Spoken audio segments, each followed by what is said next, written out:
Everything I spit rare, we sounded that great. Area podcast, they talk about hip-hop all the way in the UK, so they gon' get props. Ooh, let me catch it once again. Every time I'm spitting, I'll be for the people that listen to us, they'll know how this works. They know how Discog Discussion works. But for those who have never listened to an episode of it, we will share how it works now. So basically, Discog Discussion is a series in which we celebrate some of our favorite artists. We usually separate an artist's career into 3 eras. For this one, a very special edition, we've done 4, so you'll have 2 parts. And we basically each pick a song within an era and talk about why we've selected that song, whether it's one of our favorites or if it reminds us of a certain time in our lives. And we just go through that person's career and, as I said, celebrate what they've done. And this week is probably one of our favorite people, let alone artists, and it's Mac Miller. And what was that noise? I don't know. What was that noise, man? It was a nice sound effect, though. What is that? Yeah. I don't know what the heck. Yeah. Oh, I know what that is. A nice flow. I know what that is. It's from my Google Calendar. It's the notification for the fact that I should be on this call now. we need that on the soundboard. We need that. Okay. Should we run through the errors, or should we just get straight into the first error? What are we doing? Run through. Give them a run through, innit? Yeah, give them a run through. They need a run through. We'll get a run through. Okay, so like I say, 4 errors this time. The first error, we've called it Easy Mac with the cheesy raps. So Mac's career between 2007 and 2011.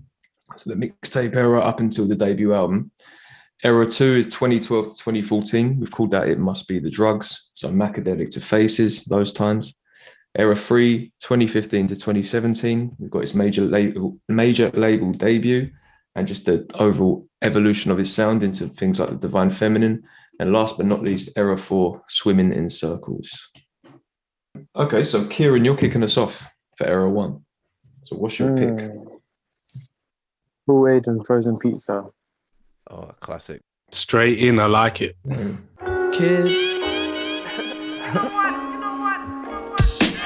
Hey, Kool-Aid and frozen pizza. It's the work of art, I ain't talking Mona Lisa. Dream of rock.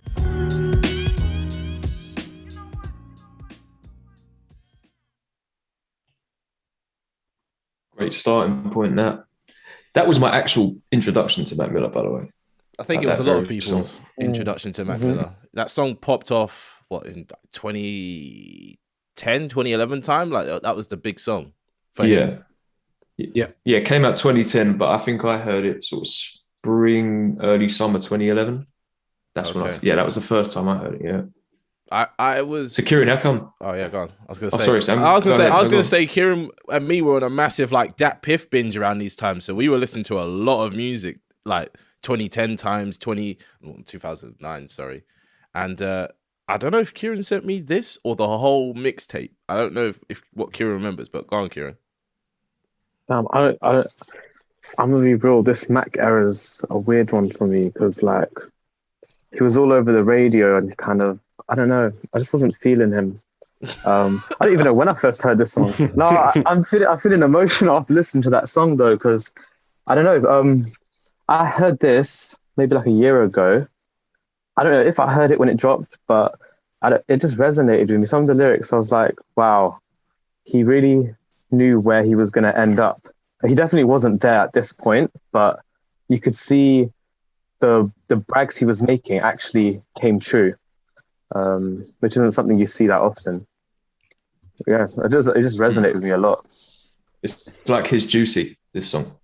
Yeah, and it feels happy. It feels so happy and innocent. That's what I mean, yeah. There's no dark bits in it. I feel like the only dark line is probably I'm climbing up the great wall, haven't fallen yet. And it's that's quite ambiguous anyway. That's kind of maybe he's talking about the music industry. I don't know, but yeah, it's just happy. One thing though about this era of Mac, even though kind of Sean's called it Easy Mac with the cheesy raps, right? That wasn't cheesy. That was just kind of that wasn't. That was the snapback and skateboard type music that was big then. That's why I picked this tune, because I find this era so cheesy. Even where it's the raps are good, there's just like cheese as well. But this one isn't that. Oh dear. Well, yeah, his name before Mac Miller was Easy Mac, and I don't know where the whole Cheesy Mac thing came from. I think it was just around this era. He was kind of lumped into that frat rapper bracket or that sort of subgenre. Yeah. And in Like fairness, Asher a lot of the Roth music and all was of them. Yeah. And I mean, I'm kind of with you, Kieran. I mean, like I said, I first heard Mac Miller and this song specifically around sort of mid 2011, and instantly was like drawn towards him because there was that innocence, that fun. It was just that whole summer was Mac Miller was playing the whole time. You know what I mean? It was the vibe for how old were we? 17 at the time or something like that. It wasn't until I would say Theo was 27. Blue Slide Park where I kind of Theo doesn't know no age. God. It wasn't until wraps. Blue Slide Park where I was like, oh, this isn't clicking with me, and I started to kind of, I weren't really checking for Mac after that. Blue Slide Park was a disappointing debut, but I mean we can get more into that a bit later on. But yeah, this was like the kind of the peak of that era for me. This kind of stuff that he was making. I'm gonna be real. Like I like it in hindsight, this period, but in it's only era 2 from where I started liking Mac as a rapper. But I think this one, there's one single. I wonder if anyone chooses it, but that one I like. Yeah, but I think we should move on. Right. Man's calling all the shots. That says it's time to move on. Fuck all that. Kieran's got somewhere to be. Just I want to hear what the next pick is, whether it's that single I'm talking about or not. Who's next? Is it me? All right. Was it you? Sam, you're next. Yeah. Oh, okay. No, you're next. My pick is from a project that I really, really enjoyed. It's got strong ties to kind of sixth form, coming of age times. And for me, this project came out near my birthday. So I'm always a fan of anything that comes out near my birthday because nowadays it's a bit different. I feel like much music doesn't come out in March because of the pandemic or whatever. But this came out like the week after my 17th birthday, and I was already a Mac Miller fan / had him in my peripheral vision. And this project has bangers like Donald Trump and In the Air, which I know to most people those don't sound like bangers, and obviously Donald Trump is cancelled now. But back then, Donald Trump was a wavy guy. But the song I've chosen is called Wear My Hat. Hey, turn it up a little bit more. Yeah. That's good. And it's the best day ever. Yeah, that song to me, I don't know. It just felt good at the time. Back them days, I wasn't driving. I used to ride my bike everywhere. And that song just had good bike ridey vibes. Like I used to just ride my bike, listen to that. The beat's nice. The lyrics are easy. And it kind of had like a, not like Motown, but like a kind of soul-ish feel to it with the end bit where he's kind of just like talking shit and saying some dumb stuff, which is kind of indicative of like what Kieran said of what he was like in the future, where he was making less rap music and more kind of just like spoken word based singy-ish type stuff. Like he's kind of singing on the hook, but not singing too much. So yeah, for me in era 1, that was like one of, if not my favorite Mac songs. And obviously Donald Trump, but Donald Trump is a bit cheesy. And I feel like this whole project kind of resonated with me because some of the samples used were from songs that I'd been listening to at the time. Like there's a Sufjan Stevens sample on Donald Trump, and I just listened to that album the year before, and I was like, oh my God, like I'm like up to date with music. Like people are sampling the shit that I listen to, so like I'm really locked in. But yeah, I feel like that's kind of what that song solidified my my liking of Mac, because it was just a creatively good song and the beat was different. Yeah, I think the consensus is that Kids is kind of his, well, of this period of time anyway, the sort of general favourite, but Best Day Ever is, I would say, second. I think them two kind of come together. They did for me anyway. Like those were the two main mixtapes that summer of 2011 I was banging out. So yeah, that song that you picked got plenty of plays from me as well. Yeah. Nice pick. I haven't actually heard that in so long though. I mean, other than when I was like re-listening to his discography for this, but I hadn't heard it in, oh my God, well over That's 5 years when I first heard it. Aged very well. But the thing is, when he died, I went back and I was like, what were the songs that I used to like? So I went back and I listened to that song. I was like, yeah, this was the one that kind of made me think like, oh, Mac Miller's got something special going on. So I listened to it quite a lot over the last couple of years, but obviously it's it's old, but it feels fine. Like it doesn't feel like as dated as stuff on Kids does. And obviously some stuff on this album or mixtape does. All right. Well, Kieran picked my pick, so I'm going to go for something else. There's no way you picked Kool-Aid and Frozen Pizza going third, not thinking someone else was going to pick that. Huh? No, that's why we have multiple picks each, though. Yeah, bro, I have. That's exactly why we have it. I haven't got multiple picks. So I know mine are weird. That's why I say everyone pick 4 per error, so you don't have to worry about someone picking. I've got more than a few picks because I think people are going to pick error 3 and error 4. People are going to try and pick some of my picks. So I had to have multiple. I know I'm safe. I know I'm looking at mine now, and I know I'm fucking safe, especially with error 2. Anyway, so Sean. So for my pick, we're going back to Kids, and it's Good Evening.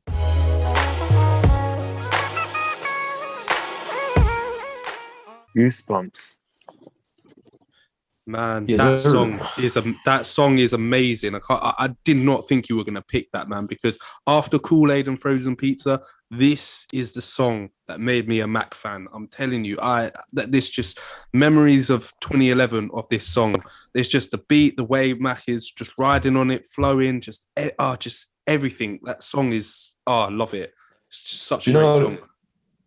What it is for me is the hunger in it. So, especially on the second verse where he's kind of like, he's coming for the game. He's saying, I'm here, I'm the best. And I love that. And I think what it is let's be honest about this period. Like we've said, obviously there are songs that we've all liked and that have stood the test of time, but a lot of it is cheesy and hasn't aged so well and comes within that sort of frat boy rap kind of genre and whatnot. But for me, for this one, if there was I'm trying to go back to the time, if there was someone who was really into their hip hop and I wanted to introduce them to Mac Miller, along with like a Kool-Aid and Frozen Pizza, this would be the one I would have shared with them. I would have said, check this out.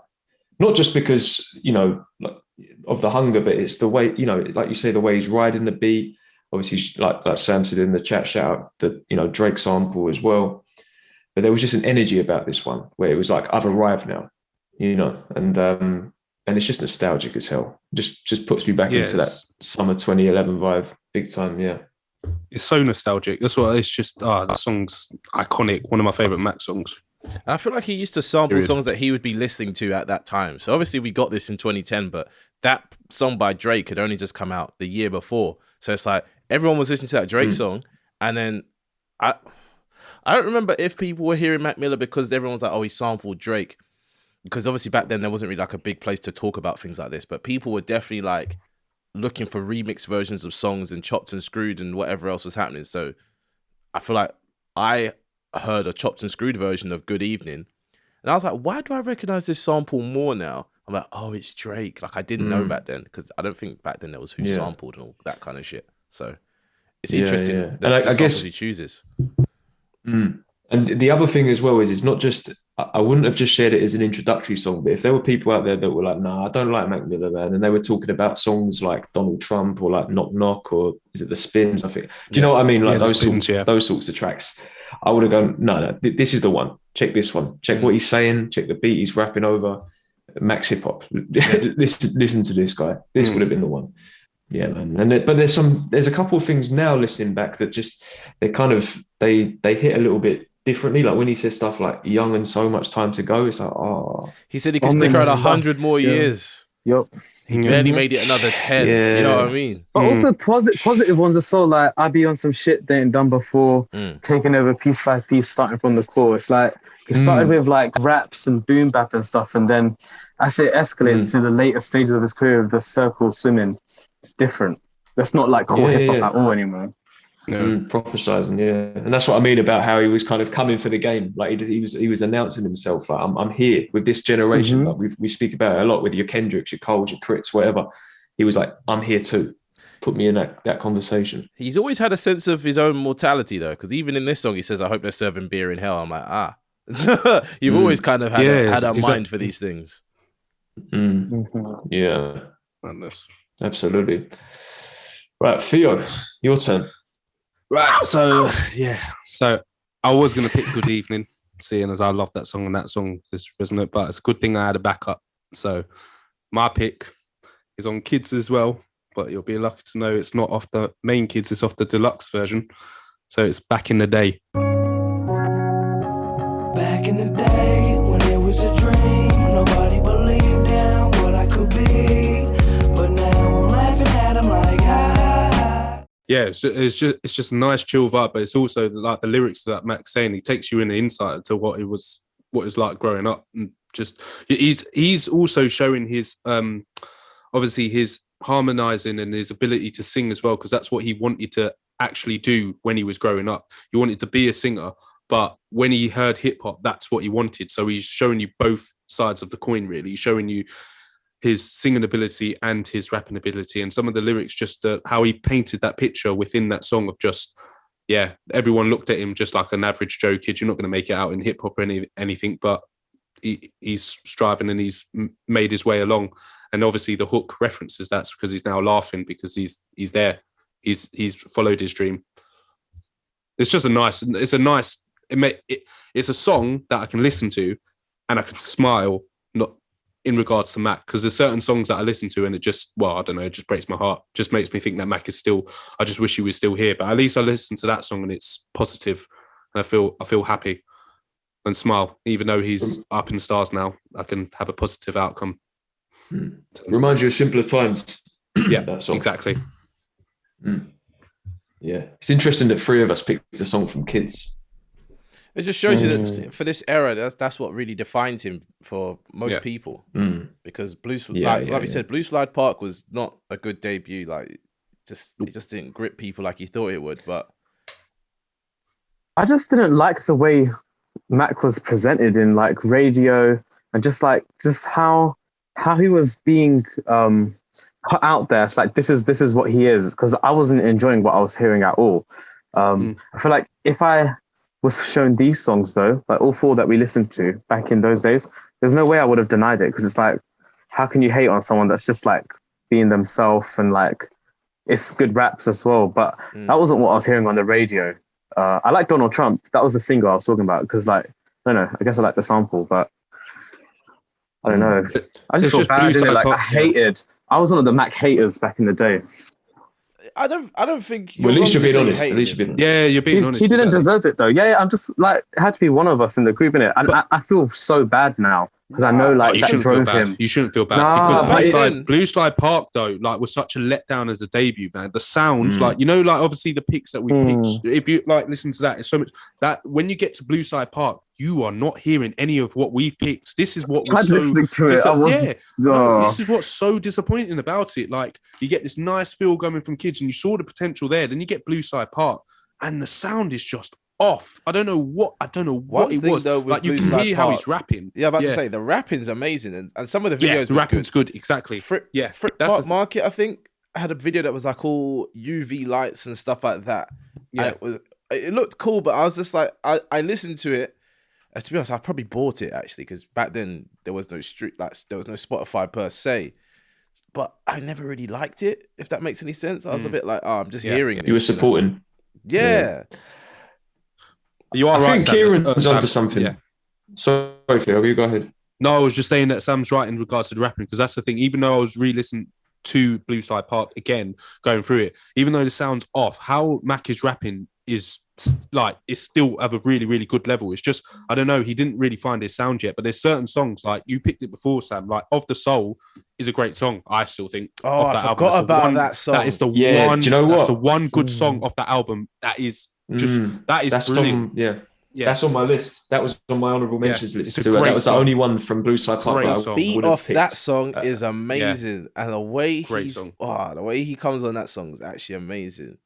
Yeah, I'm glad we shouted out that song. I think, back to what Kieran said something. I think you're onto something where it seemed like, I guess, in the build up to Blue Slide Park, maybe his label, and it wasn't a major label, it was an independent label, but perhaps they looked at the success of songs like Donald Trump and Knock Knock, the sort of more poppy, cheesy stuff, and maybe went down that avenue for the debut because that was getting the traction.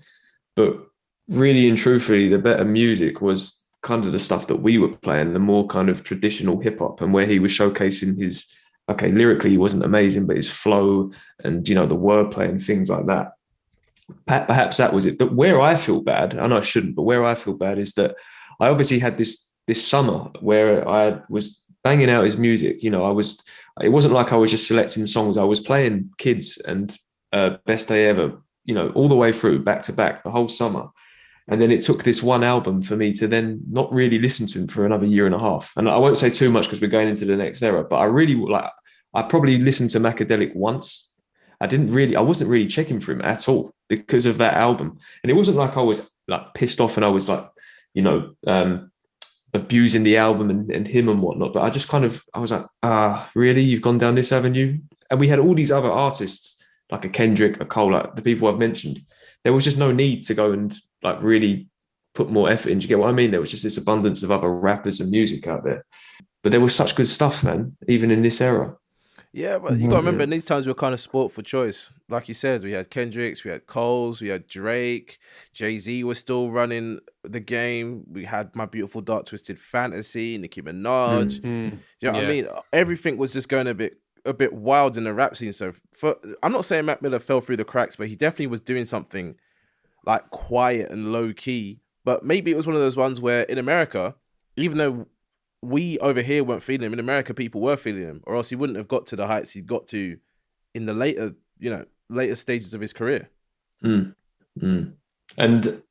before we move on, did what other sort of potential picks did people have? I wanted to say one.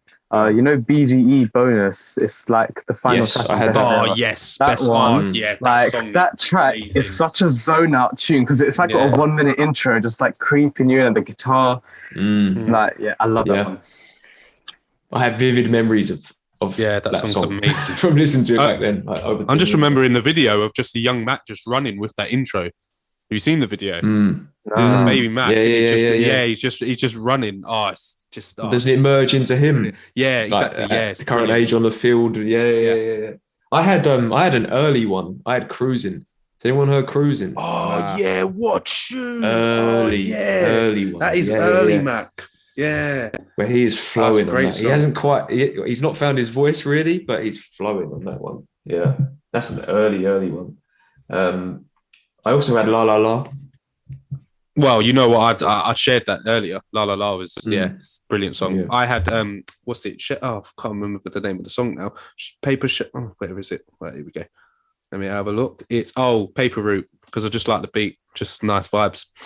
It's on Kids. Yeah, just before Good Evening, because it flows into Good Evening quite well for me. That's why I like Paper Routes. Yeah, and despite all the Blue Side Park slander, I like Frick Park Market. I like Of the Soul.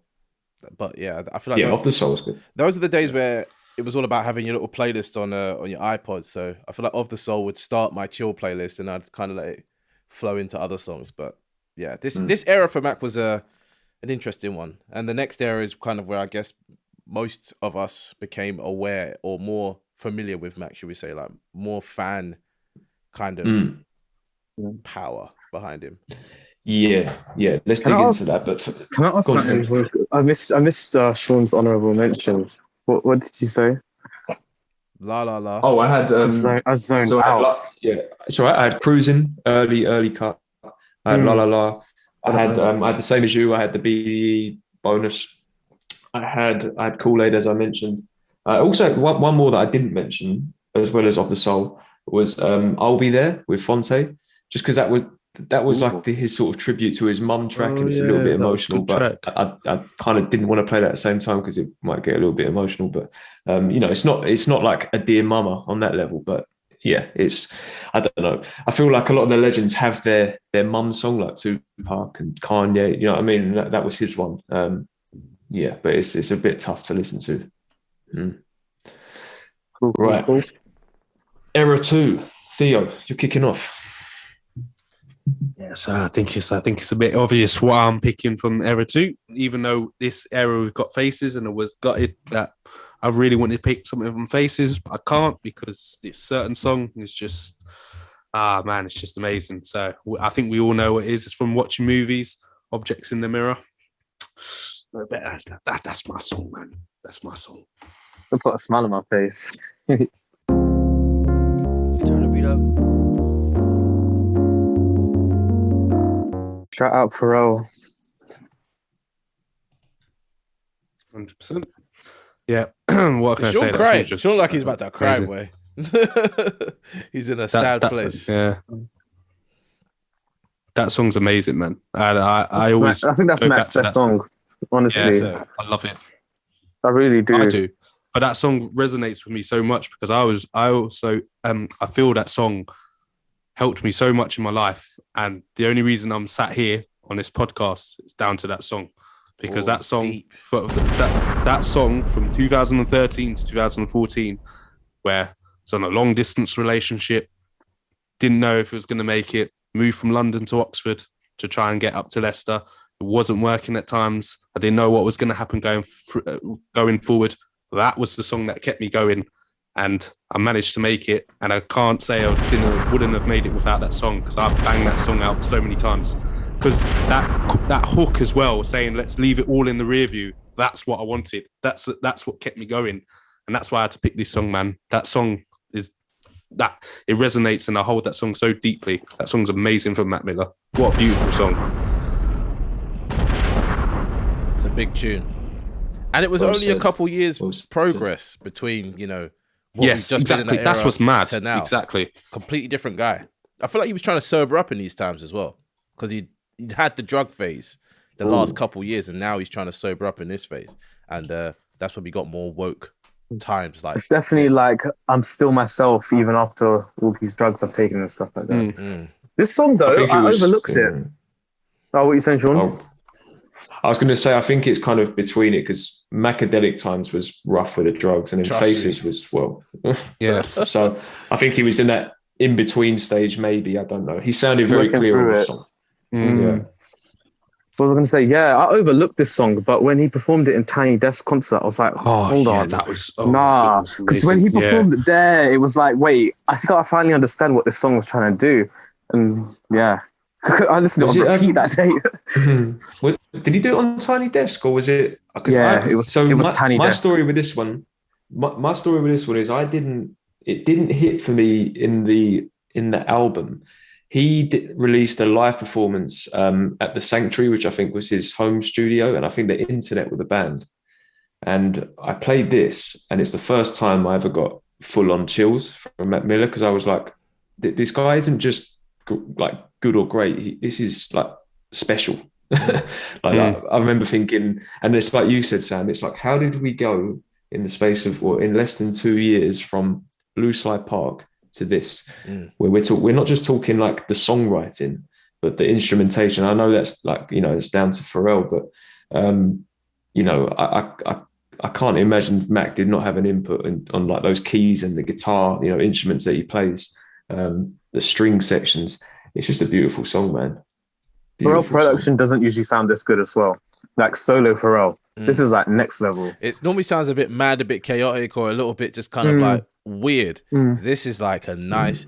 This is kind of like when he works with Tyler type things, which is odd that we never really saw Tyler and Mac collab that often. But we know they were running in the same circles because of Mac's affiliations with the internet and with Earl and all that kind of stuff. But yeah, no, it's definitely a different side of Pharrell. And it's not a new side of Mac. I feel like this is just seeing an artist progress to a point where they've gone from making what we would deem to be rubbish music into like artistic music. But He's also, exploring that. Sorry, yeah. go on. No, go on. No, go ahead. Go ahead. I was gonna say he's exploring that singing voice a lot more on this song, especially as well. And it's like it's very rocky and almost like Kurt Cobain-y, the way it's just like hitting that tone. I really love that. Yeah. You're saying similar stuff to what I was going to say. I was going to say it was almost like we knew he was dabbling in the singing and the melodies up until this point, but this is where he kind of found his voice, melody-wise. I felt. I definitely agree. Yeah, definitely. Which is Do an you also- indicator yeah. of things to come. I was going to say, do you find? Do you also think as well the even though Blue Sky Park, even though it wasn't a great debut, it did well commercially. But do you think the critical reception also took a play into this, where Mac was like, "No, I need to try and find my sound," because this is where I feel Era 2 is where he's trying to find his sound, because Pitchfork rating it 1 is just an absolute slap in the face, man. I mean, no one wants to see that, and I don't know if that took a real knock into Mac, and he was like, "Right, I need to find myself here. I need to find my own. I know I can do this. I need to find my own place within this game." Yeah, I think it was twofold. I think the criticism had an impact on his mental health, and therefore the drug use and the content of his music. Absolutely. I think in terms of the sound, you might be right. I mean, maybe, I think you're right in saying he was trying to find his sound, because at this point, this is arguably his best era. Arguably, I'm not saying it is, but it arguably is. And the music was definitely a step up. It was quite abstract, and there was quite a lot of experimentation, relatively speaking. And you're right. I think he was trying to detach himself from whatever he was labeled previously, and now he's trying to find a new lane, I guess. And sometimes it didn't work, and other times it did, like this, where it was just, near perfection. And you know why I say that? Because there's a song on this album, and I won't say it because I don't know if anyone's going to pick it, but he even got a battle rapper to take the mick out of him, because he wanted to get away from Easy Mac, with the cheesy raps, because he wanted to distance himself from that. That's why I think this was like, right, I am not that guy anymore. This is who I am. I'm going to evolve my sound. I'm going to find my sound, and then carry on to what we knew Mac Miller to then be. And that's why I mentioned it. Yeah, that's a sick skit as well. Yeah, it's brilliant. Okay, well, who's next? It's Kieran, but damn, that's taking the wind out of my sails. You know that? That song does me every time. Boy. Let's get it, Kieran. It's about to get real deep. Let's put on the song. It's making me think about changing my pick. Man. My pick is dumb. My pick is my favorite. My favorite out of this era, but I don't give a fuck. Let me not jump into it too quick. Actually, this it's my favorite era. It could be his best, because watching movies and Faces are so good, especially when Faces re-dropped recently. It just sounds so much better than I ever remembered it to be. This is the Mac that I'm a fan of as well. It's weird. Like, I only started listening to his other stuff after he died. Anyway, let's listen to Funeral. Oh, man, what a song. I'm sorry, guys. Yeah. She wants to turn the video off. Oh, God. He's going somewhere else. He's gone. This music go with my funeral. Yeah. What are you doing to me? Oh, Sorry, man. Sorry. Man, this has just got massively big. Oh, man. Jeez. He co-produced that as well. The beat is just mind-blowing. Was predicting his own future. Obviously, everyone has a fucking funeral, but you know what I mean. It's a bit weird. Chilling though. Like, it's like, this song. I was reading something on Genius about how this song is part of a trilogy of Happy Birthday, Wedding, and Funeral. I didn't notice that, but that's really cool, because it's like really significant parts of someone's life. I guess he wasn't really talking about his own one, but it ended up being true. It's odd. I mean, there's that line that I think I've said to you all before, where he says, "Doing drugs is just a war with boredom, but they're sure to get me." It's just. I mean, that line is just. Oh man, it's just powerful. It's horrible, simple. It's horrible. But that leg of the album, like you said, there's that kind of trilogy of tracks from Happy Birthday, Wedding, Funeral. Yeah. Then you go into Diablo and Ave Maria. It's a very, very strong section of that tape. Oh God, there's another line as well. There's one line that just it's quite a good bar as well, but it's horrible. Oh man, I can't even read it. But had a few abortions. Unfortunately, I forced them. Lord knows I'll turn a child to an orphan when I'm touring. Yeah, I heard. Yeah, that's what I man. Dark. Yeah, it's just dark as anything. Yeah. Yeah, that's very dark. Very, very dark. I mean, I'm going to kind of, let me know if you feel the same. I'll kind of recap how I felt about Mac at this point. So, like I said, after Blue Slide Park, I became I was very disappointed and underwhelmed. So by the time Macadelic came around, I wasn't even checking. Like I said, I probably listened to it once, and maybe because I saw that Kendrick was on there and Wayne, do you know what I mean? It wasn't really for Mac, so it didn't stick with me. Then what's it called? Watching Movies comes along, and it was kind of drowned out by Kanye with Yeezus and Cole with Born Sinner at the time. So that kind of crept on me over time. And then this one. Now, there were signs on Macadelic and Watching Movies that suggested that he wasn't in a good place, but I didn't really clock at the time. This one, I remember listening to it when it came out because Diablo was the single. So I was like, right, I really want to listen to this. But I remember thinking, is he okay? Like, this doesn't sound good. And this was one of those tracks where you're listening to it and you're like, oh my goodness, like this guy needs help. No, but when these dropped as well, it was weird because I was hating on Mac, right? And then I was like, oh, he's mad depressed right now. This music sounds amazing. And it was a bit like, are we capitalizing on his sadness at this point? Because he's saying really dark stuff, kind of stuff like I could basically commit suicide tomorrow type of thing. But it's like, we're just sitting there like, wow, this guy's making great music. I'm a fan of him now. I don't know. It seems a bit twisted. Well, the final track on the album was recorded in with the sort of thought process of it being his last day, basically. That's how bad it was. But I just remember this was, in hindsight, you think, well, how did I not clock on from Macadelic and Watching Movies? But this one, I remember in the moment, and you're right, it's bittersweet because you're on one hand, you're thinking this guy is in a really, really bad place. But at the same time, you're like, wow, the music's progressed. Like this is great stuff. I guess when we get to the next era, you think, oh, he needed that sort of criticism and the down period of the first era to then make that music. And now he's come out on the other end in a good way. But obviously knowing what then goes on to happen, it makes you think, I don't know, it makes me feel a bit uneasy listening to this stuff. I get torn. Like I feel my pick is going to be fucking tone deaf because we've had two very conscious, woke Mac songs. My song is like the peak of his like druggy rap, like just like it's from Macadelic. I'll be honest, yeah.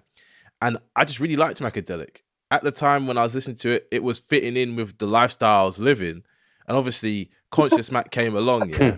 And I was listening to Conscious Mac, but I wasn't really feeling it. And so I know you guys are like, oh, this era, like, did he need help, blah, blah, blah, and all this kind of stuff.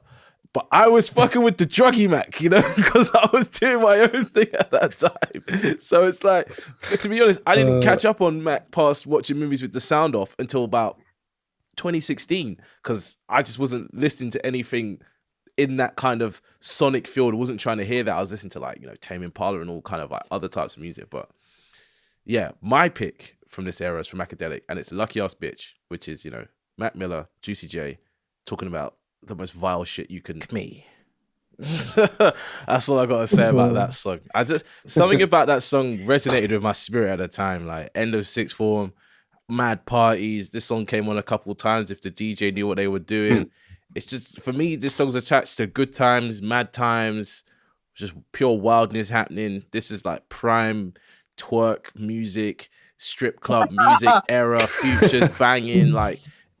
For me, this is for me what solidified that I would always bother with Mac Miller, because it's like anyone who can make a song this vile, like this disgusting about like partying, has clearly experienced enough to flip, in my eyes, to flip to the other side of partying, which is like partying ain't all that and whatever. And at that time, I wasn't thinking that, but like retroactively, I can look back and anybody I see making like mad kind of aggressive or like mad, like just vulgar music, I'm like, oh, they have the potential to make more kind of woke music. Like an example being Tyler the Creator. At this time, Tyler the Creator was talking hella madness. Look at him now, perfect artist. So it was a subconscious thing of like, I'm fucking with this guy, but I don't really understand why. And I'm seeing the reason why all the people that I listened to in that era are so big now, or are making the type of music they are now. And obviously I love Juicy J. So back in them days, any song with Juicy J was a complete, like, I had to hear it type of thing. But yeah, it's tone deaf, obviously, compared to what you guys picked in that era. It's needed because Mac does tunes like this, and you got to appreciate that style. Yeah, because there's another banger on Macadelic that I don't know if Sean will pick it or not, but there are some bangers off that mixtape. I'm telling you. What song was it? Loud?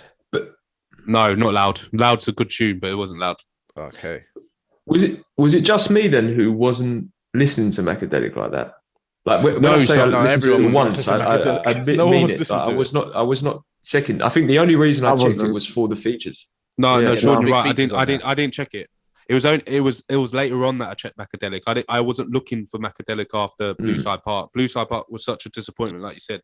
I wasn't looking for it. It was when watching movies came along that after, like you said, because I went to Yeezus and Born Sinner first. Then I went to watching movies and thought, oh, Max Back, this sounds better.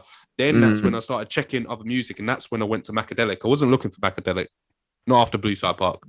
Yeah, yeah. Okay, it's not just me then. Yeah. But no, you're right. Like in hindsight, listening back, there's a few bangers on there. If I was waiting to see what everyone would pick. I was going to pick another Macadelic song. It was Desperado. That was partly due to the fact that he was like literally addressing like the criticism that he received, and I thought it would have been quite fitting with what we were talking about. But seeing as Sam has covered Macadelic, I need some bars. So Sam, give me Diablo, please. Oh God, we're going straight back to where we just came from. Yeah. Yeah, we're good. Yeah, Going straight back. Literally, that next song.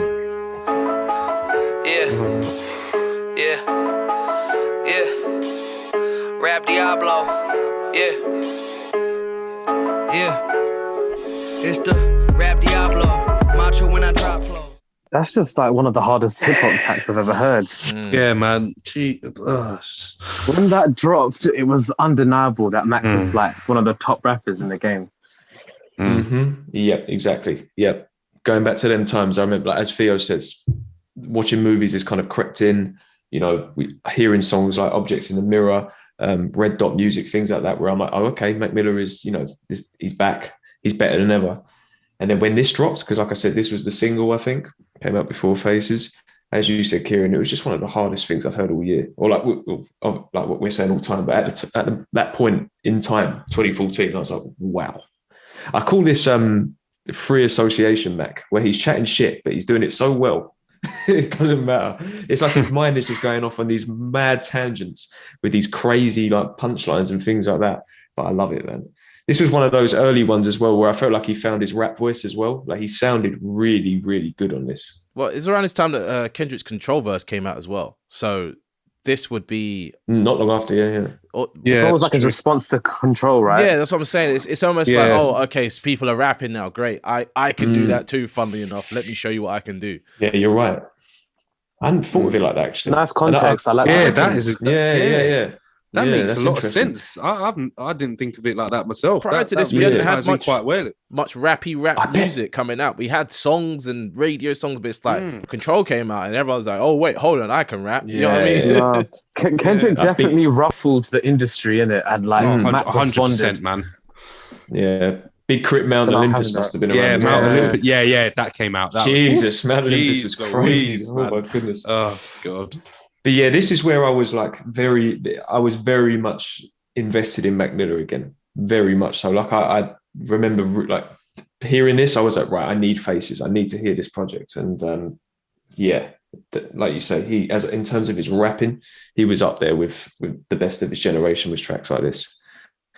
So good, man. So good.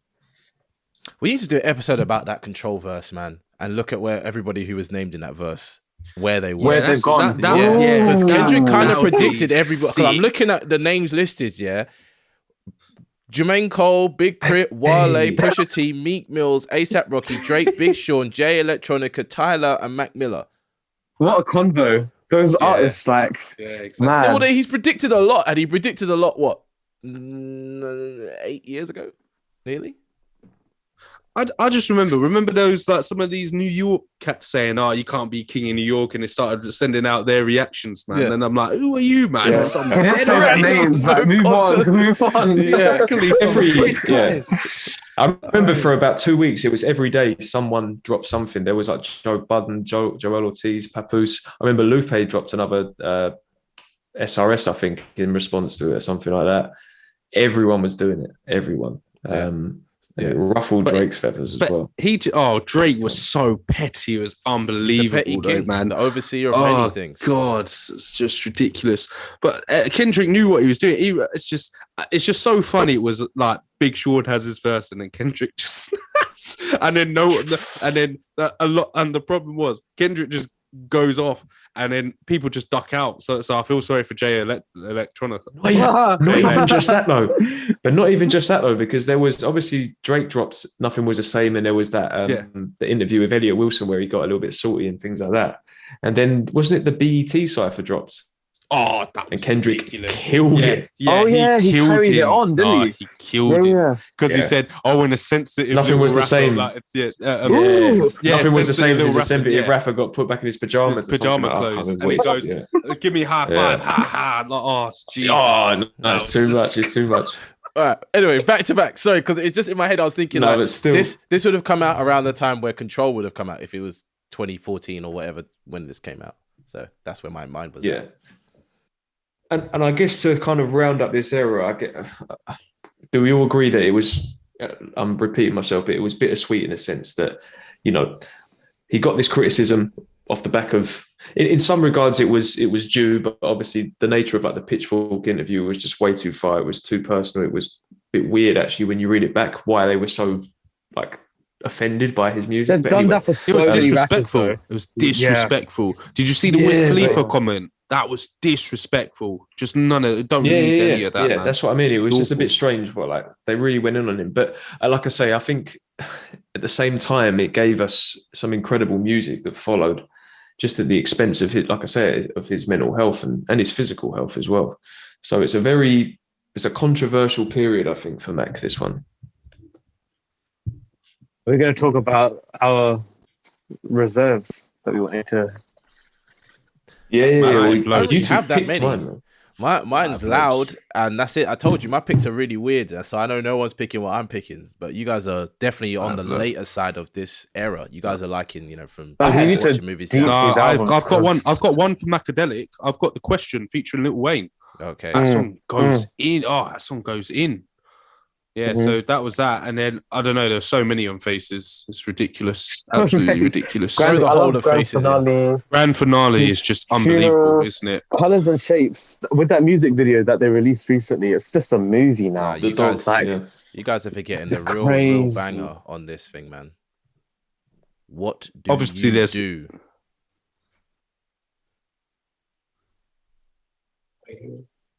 Do you play this? No.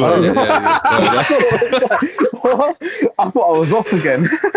I love you more than Kanye love Kanye. Slave to the dub. I want to say one thing, yeah. In context, yeah, he said that before Kanye even said that to himself. That's mad. Yeah. I love you like Kanye loves Kanye. That came out in 2016. This came out in 2014. So I don't know. Maybe Sir Michael Rocks is a time traveler, but that song for me is probably one of the best of Faces. Because it's another example of Mac rapping.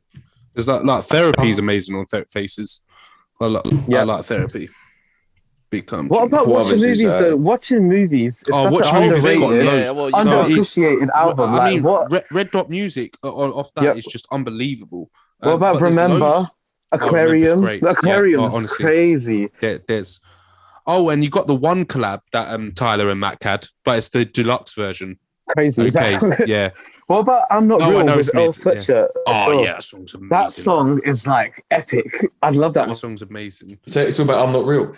Yeah. Well, the way that I was going to mention back on Faces, New Faces, that song towards the end of the tape with the beat on that's crazy. Earl kills that track.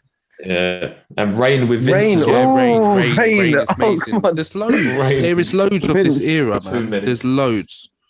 You two actually picked my picks though. I had Objects in the Mirror, I had Funeral, I had Desperado, as I said, and then So you wanted You know, to the one enter I that chose. world then.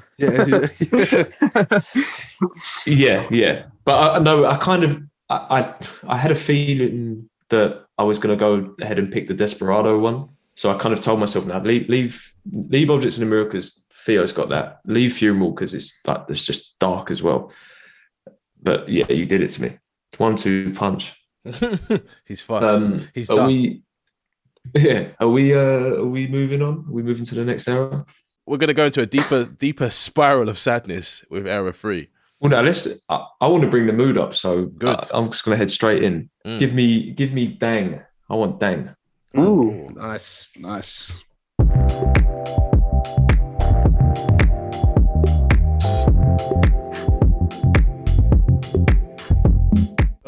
Theo. Bloody hell. Theo's having a full else skank over there, Listen. man. No one else close. I don't know what is wrong with Sam and Kieran, but I don't know how you can't vibe out to that song. I was vibing. I was I'm in a vibing. calm I little was vibe, man. vibing. Sam, we got like a little bit of head bob, whereas Kieran was just like, You missed me at the beginning. No. I started zoning out, innit?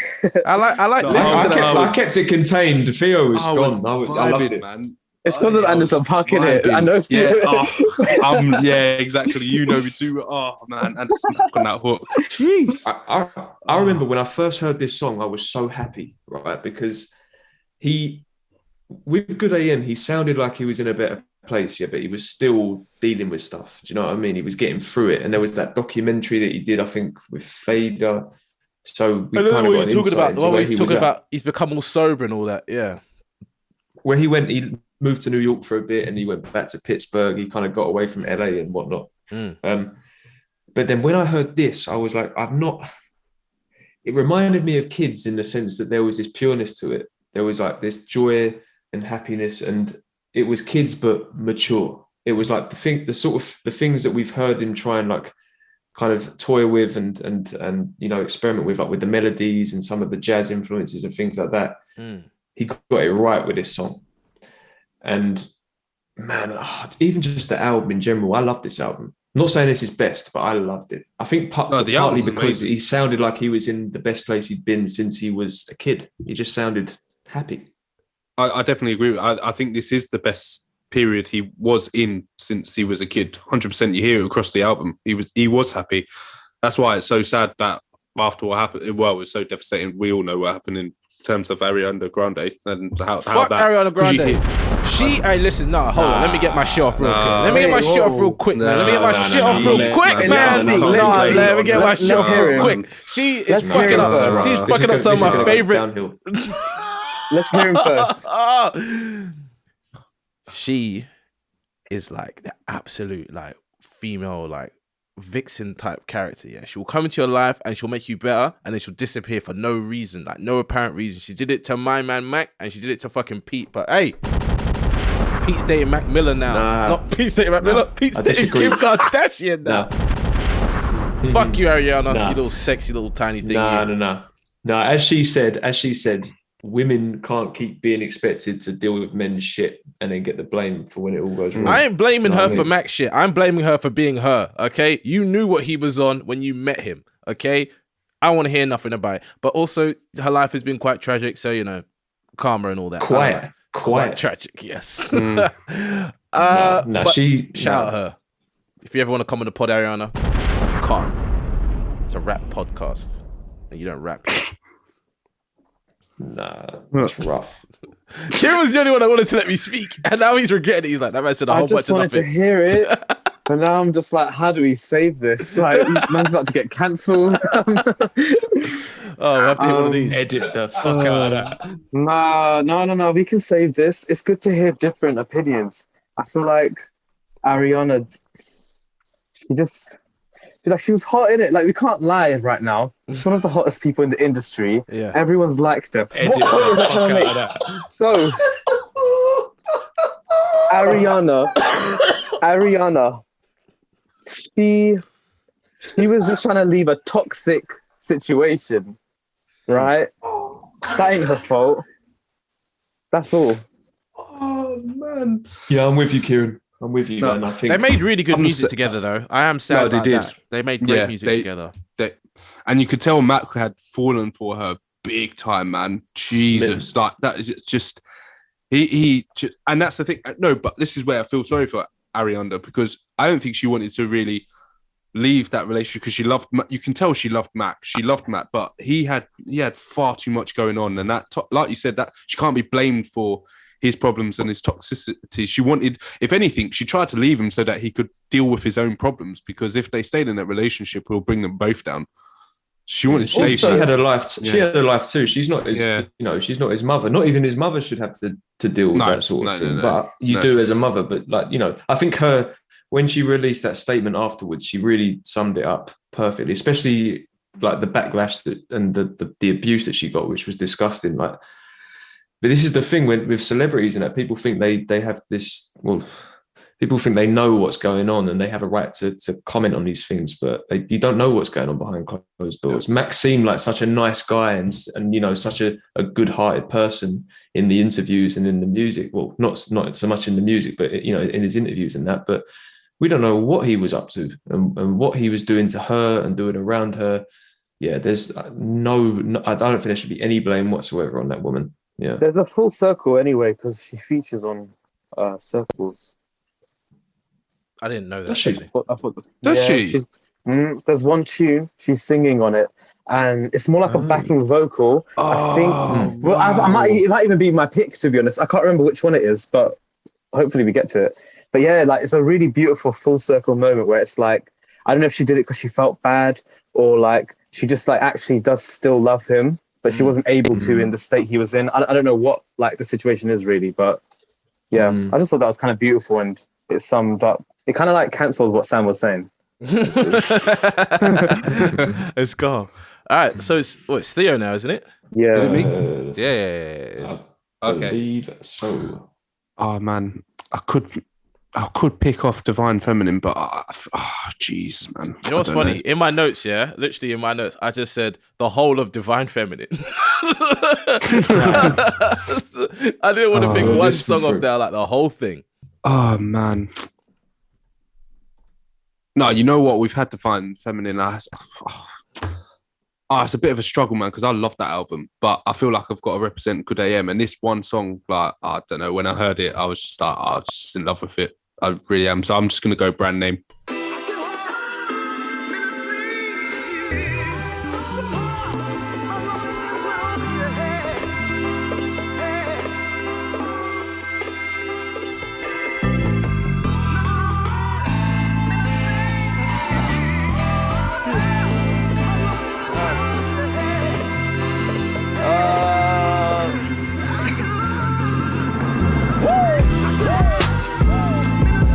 Beautiful pick. Yeah, I just remember when I first heard that song, I was just like, yeah, because he was just starting to Warner, didn't he? That was his major label debut. And I remember hearing this, and I was just like, oh, wow, that's just amazing. The beat, the way there's different flows and everything. And I was just like, wow, this Mac is really like showing that he belongs with, when people talk about who the best rapper is he, of that generation, he definitely belongs in that category. And I just resonate with that. That song's just great, really. No, especially the ending bit. The ending bit is just. I feel like I'm just drifting off into like the clouds, man. I love it, and he's reunited with Big Germ as well, who he like started out working with a lot. Yeah, yeah, exactly. He started working with him a lot, and then he was reunited with him, and then just having that collab again, it was great. Yeah, one thing. There's a line in there that is quite haunting to this day, where he says, "Oh, it's awful, isn't it?" Yeah, the 27 club, and obviously he died at 26. Yeah. So yeah, that's something that I always. That was one of the first things that popped into my head when he died. It's the line before. It's the line before that. Whoever like sells and mixes me drugs, and that's exactly how he died. That's the scariest part. Yeah, the scariest part about that line is mad. Yeah, very. It's just everyone that sells me drugs, don't mix it with that other shit. Yeah, which is just crazy to hear. But I feel like this period was. It all got he sounded clearer, like I said, with the stuff on the Divine Feminine. I think so, and here as well. And it all got more accessible. I don't mean in a sellout way or a poppy way, but obviously when you sign to a major label, most people's music goes in that direction. But I think you could tell that he, although he wasn't necessarily sober or in a good place for this album, he was in a better place. Yeah. And yeah, like this track here, you know, maybe compared to like a Diablo and stuff on Faces and watching movies, it wasn't perhaps as lyrical, but in terms of his delivery, he sounded great. He sounded like I say, really clear, really confident. There was like a spring in his step. Yeah, it was a nice sort of return to that for him, definitely. Yeah, it was. This was well, kind of rehab, doing better, living better, trying to be better, but still a little bit in the bullshit type Mac. Good AM was. That's where we were finding Mac at this time, and it kind of shows in the music, like his artistry and the progression we've got. But he's definitely still in a very kind of weird place. Yeah, it sounded like he got out of LA, like as he said he did and whatnot. It sounded like he'd gone back to his roots, been to Pittsburgh. I know he moved to New York as well and whatnot. But it sounded like he was out of that toxic environment of like being in that mansion on his own and, you know, surrounded by drugs and whatnot. Yeah, I do remember. I mean, this album, I have to admit, this one also didn't really click with me. I think because of the music we had at the time. I remember there was, I'm trying to think who came out. I know Dr. Dre dropped that Compton album. There was Scarface. There was The Game dropped the documentary 2, J-Rock's album, 90059. There was something else as well. I mean, we had prior to that, there was To Pimp a Butterfly. There was Earl. There was, if you're reading this, there was a lot going on. And for that reason, I think that's why this album didn't really connect with me, I guess, as other ones did. I don't know about everyone else, how they felt. I liked this album. This album kind of was once again solidifying my decision to support Mac Miller and listen to his music. So I was like, yeah, this is a good album. It's not like anything else that's coming out at the moment, but I don't think Mac Miller is like anybody else that's out at the moment. So I wasn't particularly kind of like, oh, Mac Miller's the best rapper alive. But I was like, he's in the top 10 of the people I'm listening to at this moment in time. And this album was like, yeah, I'm good. I'm good on that decision. Like, I'm sticking by it.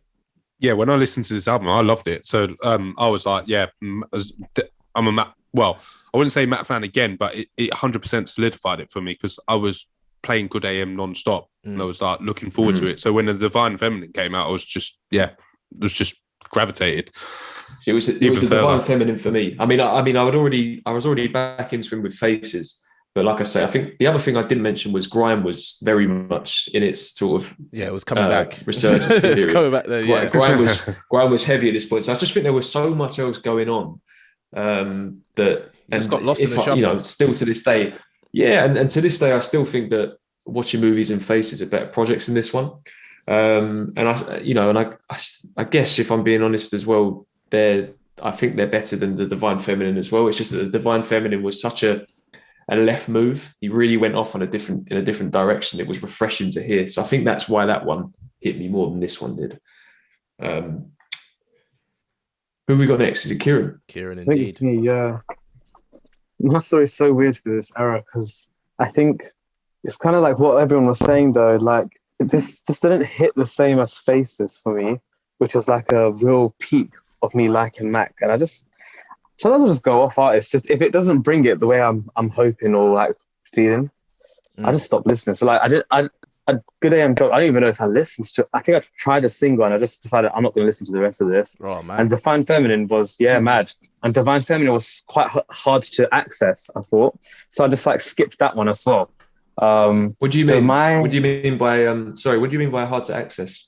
Like not with like Dang. Like Dang was cool. I was like, cool, Anderson .Paak singer's thing on it. But just like the other stuff, like, and I think the main thing about it was like, I don't know, and it sounds ignorant now, but like, I guess like I was just seeing like lots of long tracks and I wasn't in the mood in 2016 for that, like, because we were having like Life of Pablo, just like all these quick things going on. I was feeling different in it, but like in hindsight, because that's what this era for me is based on now as well, I can appreciate a lot of stuff he was doing. And kind of like what Sean was saying, I feel like Mac decided to create or like move, because I think this major label signing helped him like move out of being in the hip hop world and into like his own genre world. Do you know what I mean? Like, do you know like when we listen to like Tyler now and Kendrick and all of them, it's like they're not making hip hop technically, they're making their own genres. And I feel like pre Good AM, Mac was still in the hip hop world, but like the songs on Good AM, they don't really sound like hip hop, even though they fit well into it. And Divine Feminine definitely isn't hip hop. No, yeah. Yeah. And then the rest after that aren't really as well. So okay, anyway, my pick, Perfect Circle, Godspeed. I thought it would be. That's why I didn't pick it. I thought you. Yeah. I thought No, but there's a few in it. There's a few, but there's a few though. But this one is so good, especially Godspeed.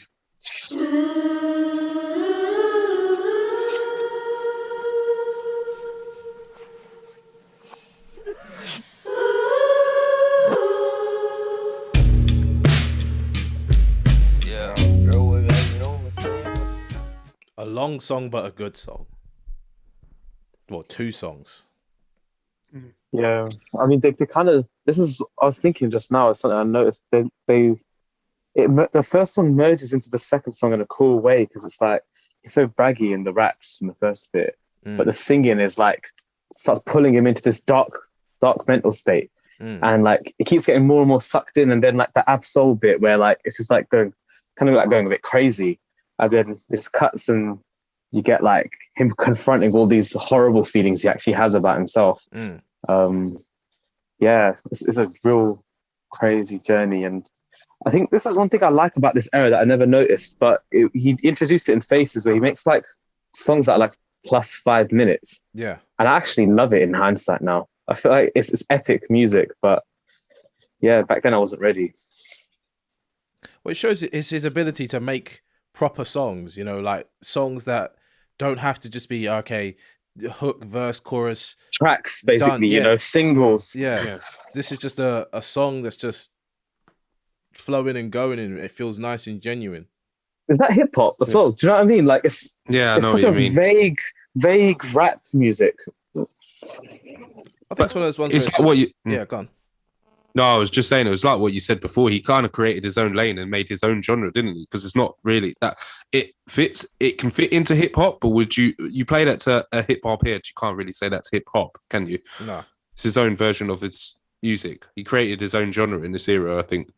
Yeah, and it feels comfortable. It looks nice on him. You know what I mean? It's not feeling forced or anything. And one thing about making a song that's, let's say, over 4 minutes, it has to be interesting to listen to. Doesn't mean it has to be like a non-stop energy ride. You got to know how to kind of bring it up, bring it down, or you know what I mean, or keep bringing it up progressively. And this was kind of like a new nice ideas, ride. right? Yeah, like I feel like we've often heard like 8-minute songs where like it's like the same idea. Like I think Taylor Swift dropped a song that's 10 minutes that it's just the same thing the whole way through.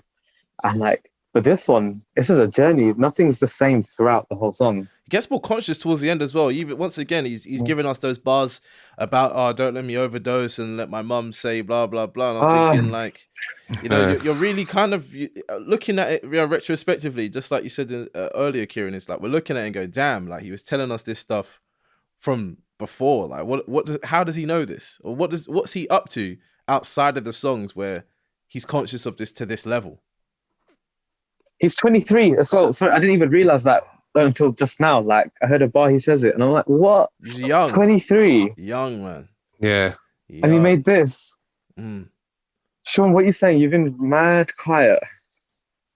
It's as you said, it's a journey, isn't it? So I kind of zoned out. I forgot I was on a podcast.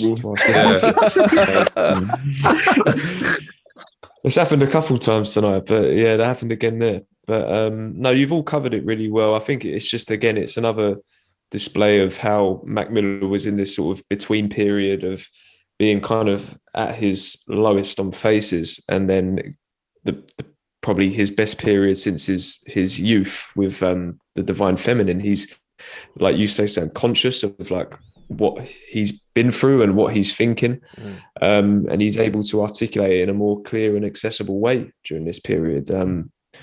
It's definitely, in hindsight, it's an album that's grown on me more. Yeah, I think it's just there's certain lines just knock me out a little bit because of how foreshadowing and eerie they are. Do you know what I mean? That's why I'm a little bit quiet, but as I know what's coming next as well. So. Yeah. My pick's also from Good AM, just because for me on my notes I put the whole of the Divine Feminine, and obviously we could have sit here for an hour listening to the whole thing to kind of, you know, let my pick be picked. But yeah, my pick's easy, simple. It's the single. It's one of Mac Miller's most popular tracks. It's Weekend featuring Miguel. Yep.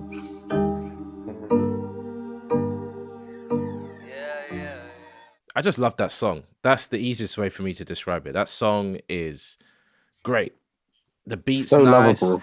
The lyrics are conscious. I feel like once again, it's Mac covering everything that's happened in the last however many years and still looking to the future, because he says something about he got so high, fell asleep and forgot to die. God damn. You know what I mean? Like he was basically saying like, I'm taking way too many drugs to the point where I'm just passing out.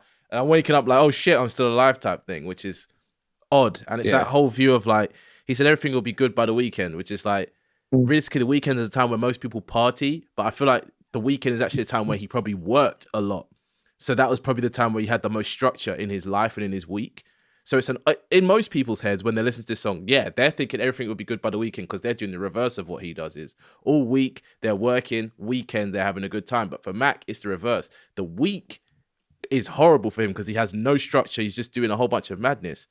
But the weekend is where he has that whole being on stage. He gets to like feel like he matters and he's not just doing drugs for no reason. That's beautiful.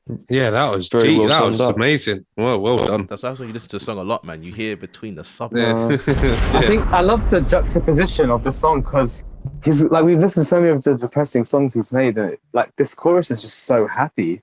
Miguel it's doesn't the perfect disappoint. balance. Yeah. Yeah. Oh. Yeah. Miguel went in. Can't. And deny then, Miguel. like you say, the juxtaposition, the vocal sample, and just the whole the tone of it is quite it's quite depressing. It's quite dark. It reminds me of certain times that I don't know if people can relate, like where you're at uni and you're having quite a shit week, but you're going out that night and you're not really feeling going out, but that's just what you do. And then like even when you get in from the night out, you're like, I'm still really not satisfied. And just like I don't know, it's like going through the motions. That's what it kind of reminds me of. And obviously his motion was his battling his addiction and dealing with his lifestyle, like you say, Sam. But yeah, and then but with the chorus, it's got this energy, this like, you know, you can sing along to it. Yeah, it's very conflicting, but it's a great pop record. Yeah, Great and record. it's one of those songs where it's about even though you're having a good time, you can still be depressed and have a good time, which just sounded odd. Like people feel like when you're feeling low, you just feel low all the time. It's like, no, you can feel good, but you still, the overarching feelings, you still feel like shit. Yeah. Sometimes that going out and doing something and that it kind of takes you out of that state of depression for a little while. Do you know what I mean? You go out for a few hours, you party, you do whatever, and then maybe you wake up the next morning, you're like, back to it. But yeah. Right. That's what the second verse is like, though, right? Because it's like he's had a happy weekend in the first chorus, and then it's just back to it again. Yeah. Right. Sorry, my energy's going down a bit because it's just I know what we're coming up to. No, exactly. Because we're going to swimming in circles, man. I don't know if I'm ready for this. I'm not gonna lie to you. But no. Wait. Before we move on, though, is round there up. any other picks? Yeah. God is fair, sexy, whatever, that 100%. Kendrick one. Yeah. We were talking about it my earlier God. today because Kendrick's chorus on that is like definitely one of Mac's best choruses he's gotten. Oh, from someone else. 100%. Because Kendrick's You were saying you harmonizing wanted a is Kendrick verse unbelievable. as well. Yeah, I'm no, I know so what glad you there mean, wasn't. No, I'm so glad because like I see that as a Mac track right now. I hate when like features steal songs. Yeah, that I've been banging that song out non-stop. It's such a long that song is as well. just Like, it is, but it's 8 beautiful, minutes, man. I 20. flipping love it. It's just that's so my good. go-to. That's my go-to Yeah. song on that album for sure. See, a couple I also I had lo- on my ones was I had Stay. Yeah, I love Stay's Stay. amazing. And, But We is good as and well. We. We, yes, with and- CeeLo yes. Green. Yes, that is a tune. Hey, what I about love Cinderella? Where's the Cinderella love? Oh yeah, Cinderella is good. Cinderella. But how about my favorite part as well, man? That song. That's Ariana. it's beautiful. Kills it, yeah. Magical. Do you know what it is for me with We though? Is that, and I know like Max had a lot of high profile features throughout his career, but when you think about like we've listened to songs from things like Kids, Best Day Ever, stuff like that. To think he then went on to do a song with CeeLo Green, it's mad, isn't it? Really, Exactly. like how far he came within the space of 5-6 years. Crazy. He also had a lot of money though. Like I don't know, it wasn't label money, but I don't know how Mac had so much money. But a lot of people were talking about like, oh, you know, I don't know if Mac was Jewish or not, but I remember either Schoolboy or someone like that who was close to Mac making jokes about how like this man's just rich for no reason. Like he's just got a whole bunch of money and we don't understand how or why. He was 24, to be fair. Like, what the hell? I can confirm he was Jewish as well. His mum was Jewish. His mum was Jewish and raised him as a Jewish person, while his dad was Christian. I feel like it was Schoolboy Q making jokes about like how, you know how these Jewish people just got money type thing. Because he was making a joke about how Mac has a lot of money. That's how he's getting all these features and something like that. Because they were asking, obviously they weren't asking Mac. They were asking someone who's friends with Mac, like, how do you get a song with Mac Miller? It's like he's got all the money. He pays me a lot of money. Like he pays me well type thing. He was very successful for an independent artist though. That's what it is, I think. I think he was smart with his business moves, if that makes sense. Because he had like TV shows. He's kind of like Action Bronson. You know, he wasn't just a musician. He was a brand, a personality in some regards. Yeah, he had the reality show. But I think avoiding the labels early on and going that independent route meant that he could, you know, reap more of the benefits and the rewards. I never had him down as a you know, big diamond chain Rolex wearing rapper. Like, yeah, he did spend quite a lot of money on like I think like grills and stuff with Ben Baller, because I've seen that, but he wasn't like flashy like most rappers are. Like he kind of was like an artistically spending type guy. He would spend his things on shit instruments that he liked. He had a pair he of seems grills, to buy a lot of guitars and stuff. Yeah, he had a lot of grills too that were really individual, like with like rubies in them and bits of like ceramic and shit. So yeah, he was. I think he didn't waste his money. I think he spent a lot of it, like you said, back into the music, like guitars and home studios and all that kind of stuff. Yeah, for sure. Right, are we getting into it? Oh dear. Final era 3. Oh, Jesus, the sad era. Yeah, Sam, I believe it's you first. See, the sad thing is, I thought I'd be going either third or last, just because of like I thought I'd be going first early on. So my picks from this era are kind of they're not my favorite songs from Mac. Yeah, in general, like this whole era is really sad. As you guys know, it took me a long time to listen to Circles. It took me a long time to listen to other things that have come out since he's died, because I really was enjoying Swimming. And to be honest, it's between two tracks. I was going to say both of them now because I'm literally picking one on the fly here. But Hurt Feelings and Self Care, those two songs just got me through Mac dying, 2018 in general. Like they just kept me going. But I think I'm going to go with Hurt Feelings because I just like that song so much. Yes.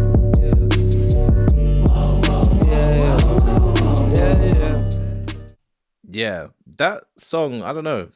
It feels like a goodbye letter to Ariana. Like that song feels like it, because obviously the title of it, Hurt Feelings, he had hurt feelings about it. There's that kind of weird bit from the Carpenters of That We've Only Just Begun, which is a song by them, which is, you know, about love and how relationships can end before they've even started type thing. But just, I don't know, everything about that song just feels nice. Like it's another good Mac song. And he's once again conscious of what's going on in his life and how things are bad, but also good. Like he's like, you know, things are amazing. I've got all this money. I got all this, but still got hurt feelings. And, you know, it's kind of, for me, this song's like a bit all over the place, but not all over the place in a way that feels chaotic. It's just kind of like, most people have felt kind of this way. I don't know how to describe it, but the vibe of the song is you've definitely felt that kind of like, in the middle of the road type way where things are good, but they're also down. You know what I mean? It's like, it's an odd place to be in. I'm glad you picked that one for two reasons. One, which I'll come back to, but basically it kind of fits in with what I'm going to pick. And two, I feel like that's Mac's best rap performance.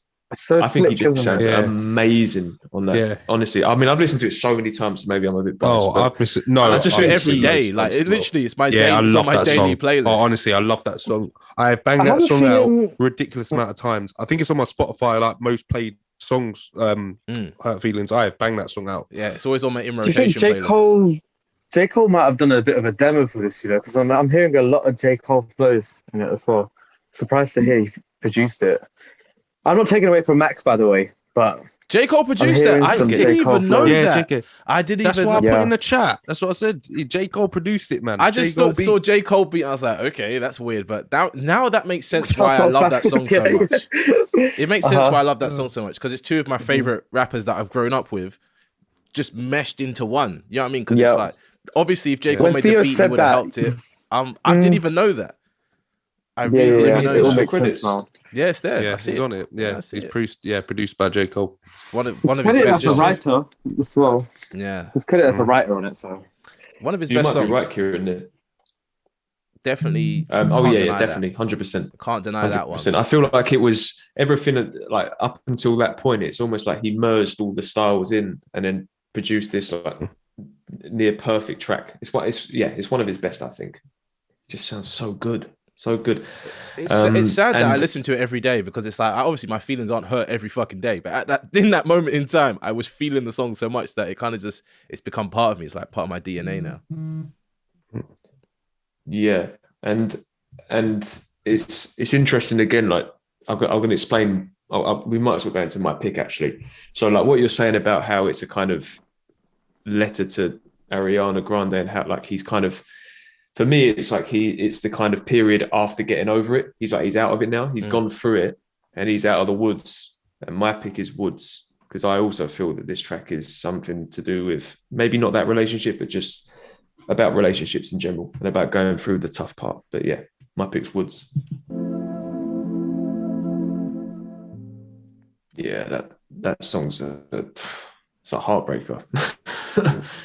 It's beautiful, but it's a heartbreaker.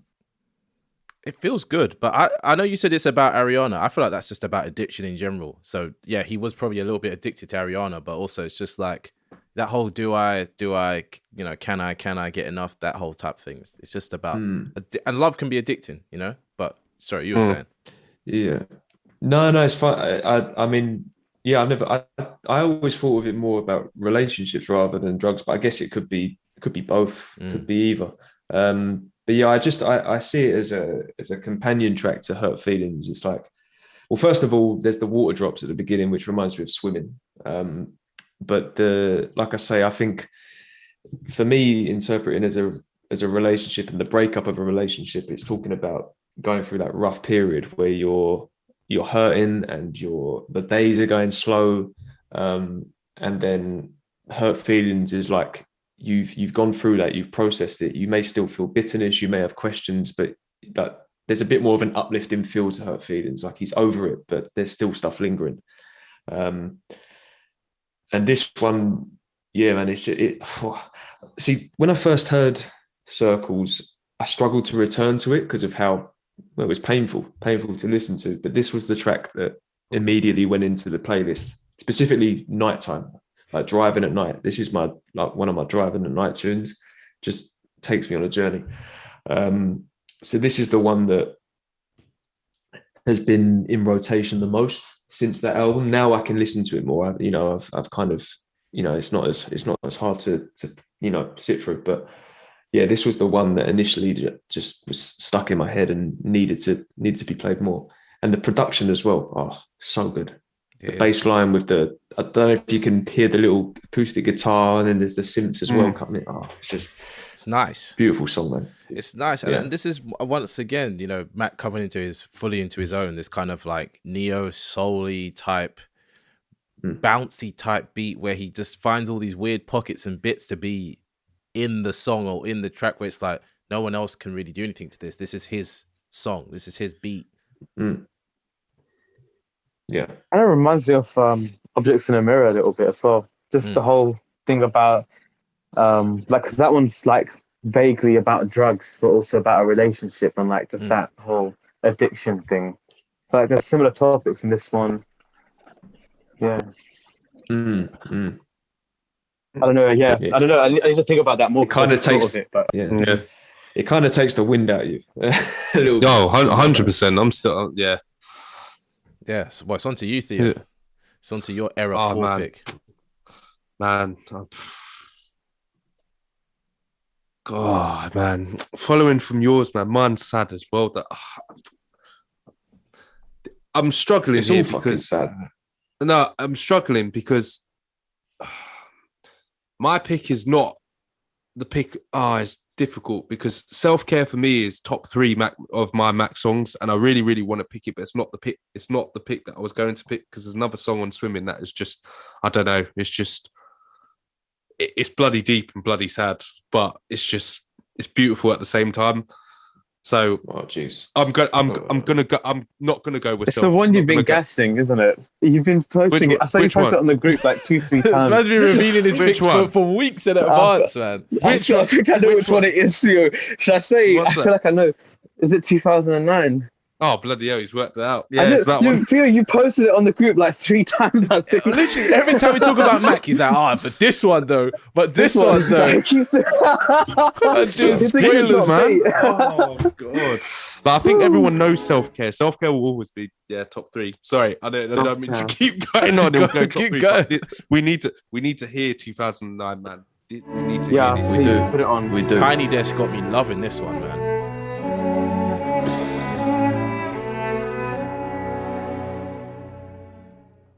Takes me straight back to that Tiny Desk, man. That's like in my head, I'm like, that's one of the last times I saw that man alive. And I was just so excited for his progression as an artist back then. I was so proud of him seeing that Tiny Desk. Mm. It was beautiful, wasn't it? It was so good. And it really was. I mean, yeah, that song kind of knocks the wind out of you. It's just, it's, yeah, so Why bittersweet did you for pick me. it, Theo? Why did you pick because it? what does it mean to you? Because that song, even though we lost, it's like he came to peace with the fact that he was going to go, which is so sad to say and so sad to hear. But that's what I get from the song. I feel like he's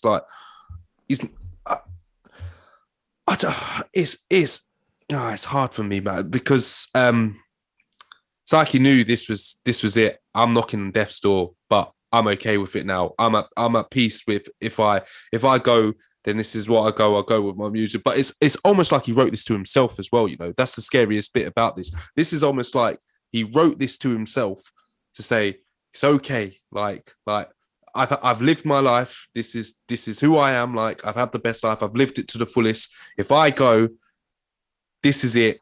I'm going out with my songs. I'm going out with my music, and I can go on to the next life. And it's so hard to that's the message from that song. But that's what I get from the song. And it's so bittersweet every single time I listen to it, because there was a point after he died, I couldn't listen to this song because it was too hard. I can listen to it now, but it's just, I felt like that song needed to be played.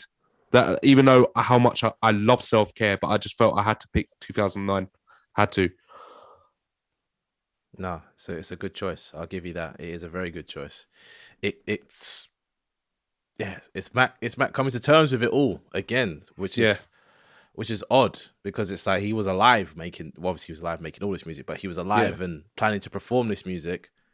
Then he died, which is mad. It's reflective, this one. He's reflecting on his career and his journey to date, and like you said, there's like this kind of acceptance and inner peace. I agree that I think it's to himself, but then when he's saying like she don't cry no more, who's that? Is that his mum? Who is that? Like, it could be anyone, could it? It could be his mum. Yeah. Yeah, it could be his mum. Anybody who's been in his life. I don't know. He knows he's caused a lot of people a lot of pain with the way he used to like to live. You know what I mean? So you just don't. Yeah, because he's got a lyric in an earlier song where he says something like, "My dad wishes I smoked weed and nothing else," or something like that, or "I did weed and something like that," where he's kind of talking about how his parents are receiving him. Something else about how he doesn't like talking to him on the phone anymore because of the way he is, and things like that. So yeah, it just made me think of that. But I guess this song for me is like, if I were to make a quote unquote perfect Mac Miller album, this would probably be the closing track. I know it's really like sad and whatnot, but I just think I know what you mean, it's though, like because a- it's the acceptance. It's the acceptance for me Effective that you as get from well. this song. It's like Yeah, you hear it all in the song. He's looking back and just seeing like he's not that young, innocent kid anymore. The production choice is perfect as well. The piano reminds me of like a lullaby or a music box or something like that. And then you've got the kind of Kanye chipmunk soul in there as well. It's just it's childlike and it's nostalgic, but then you've got these very sort of mature and self-aware lyrics as well. It's another like perfect song, really. It's incredible. That was brought to life by that Tiny Desk concert. You can hear it in his voice as well. It's the vocal performance as well. It's Very beautiful. soulful. The melodies that he holds and like just flows around with. I love that. Yeah. we're about to cut, just to let you know. So I'm glad you guys stopped perfectly. Didn't want it cutting off. We got Once it gets to a minute, everyone we got gets a one bit, more, a bit yeah. of prank. All right, in and out, Kieran, and then we're done. She ain't got a crown no more. Look to the sky no more.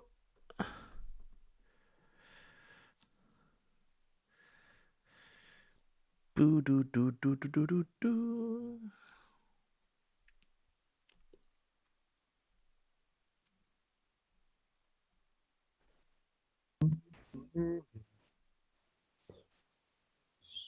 Where it goes. I don't know where Sean is. Sean's bragging about how it takes him like Yeah, 3 seconds to come back in. This He's, man he's is probably nowhere to be getting out a seen. couple tears before joining you. Shit, man. Just dry the eyes. He ain't got a cry no more. Hold on, Sean. Do you look to the sky no more? He is having a bit of a Like I was right. Yeah, I yeah, saw he's the having a moment. breather. Yeah. Oof. You Right. guys got me crying on the podcast, man. Shit. Oh, man, That's it's proper lot. emotional though, isn't it? That's Yeah, proper emotional. yeah. You help me understand it as well. That's all.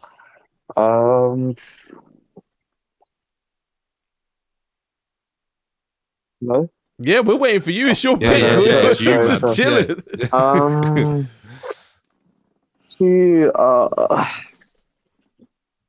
I wanted to play a weird one because basically, you know, when Faces re-released, they had "Yeah" at the end, and that song leaked in 2019, but it only officially released to Faces. I mean, for me, that's an error 4 Mac, because it's like, when was he holding that song for? Because it obviously wouldn't work in the swimming in circles period. So I feel like it could have been like a post swimming in circles release. Don't know. Does it count? Go through How do you that. feel, man? I don't think I can take another. I can't take No, another. I- Anything No, from no, I circles. can't. My- Yeah. My No, other nothing from pick circles, was, yeah, man. trust me, this is why I'm trying to move on. But That's like, what I mean. my other Nothing pick from was circles, jeez. Ladders. No, my other pick was Ladders, which is like exciting in it. Yeah, I love yeah. the sax in that. Really, like every time that song comes on and the sax comes in, I'm like, Baseline. oh, yeah, really gas. Yeah. What we going Put on with? yeah, because I Yeah. feel like put on yeah. It's an interesting song. Like, sounds like a James Bond theme. Yeah.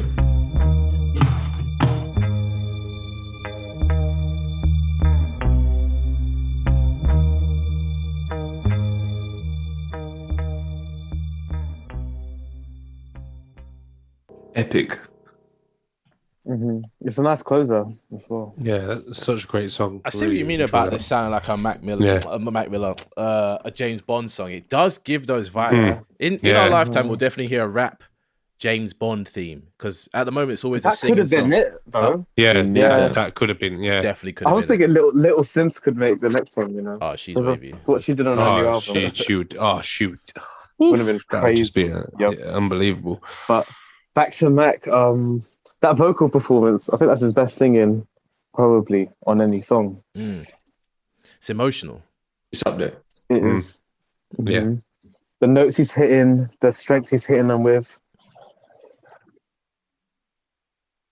Yeah, it's interesting because it's a bonus track on Faces, And I do I don't hear understand some it, of the yeah. faces. I do hear some of it, but at the Mm. same time, it wouldn't have fit in with that Not project. at No, it all. wouldn't. Nah. Yeah. It's a bit too far forward for that. You know what I mean? It's a bit more like what he does on the Divine Feminine and on And Swimming and Circles. Circles. Yeah, Yeah. it's more like Yeah. that, but it doesn't sound like that. It doesn't feel like Yeah. that. It feels a lot more anthemic. And one thing about Mac, he doesn't really make that anthemic music. You know what I mean? No. That chorus is so easy to get because it's only really 1-2 words, you know. Am I alive? Yeah, yeah, yeah, yeah. Da da da da. Yeah, yeah, yeah, So- yeah. Yeah, this is what I was trying to say. Like a lot of the time, artists do make tunes and then hold them back for when they're ready to release. Like that, it makes sense in their career progression. So like, I do feel like this does fit into this end era because surely at some point he would have released this. Like, how can he Well, not? it's getting to he that would level have definitely. where Yeah. the crowd sizes would have been big enough where a song like that makes sense. If you know what I mean, like certain songs need to be sung by a massive Yeah. amount of people for it to feel the way it should feel.